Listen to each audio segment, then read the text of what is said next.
ఎందుకంటే నేను సవినయంగా మనవి చేసుకుంటున్న ఒక దేవరహస్యం ఏంటంటే, ప్రస్తుతం వాతావరణం మండలంలో మొత్తం దేశమంతా కూడా దుష్టశక్తులు ప్రవేశించి ఉన్నాయి. ఇవి ఎవరైనా మంచి పనులు చేద్దామని బయలుదేరినా వాళ్ళ బుద్ధుల్ని కూడా పాడు చేసే పరిస్థితి ఏర్పడుతుంది.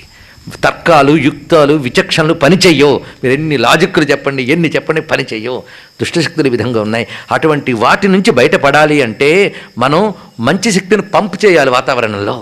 అది ఏమిటి అంటే, ఇలాంటి ధార్మికమైన విషయాలు వాయుమండలంలోకి పంపించాలి.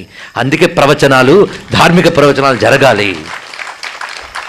దివ్యమైన యజ్ఞాలు, శాస్త్రీయమైన యజ్ఞాలు జరగాలి. అదేవిధంగా గోమాతల్ని బాగా వృద్ధి చేయాలి.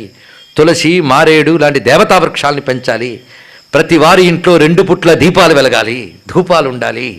శుక్రవారం వచ్చిందంటే ఇంటి గుమ్మానికి మంగళ తోరణాలు ఉండాలి.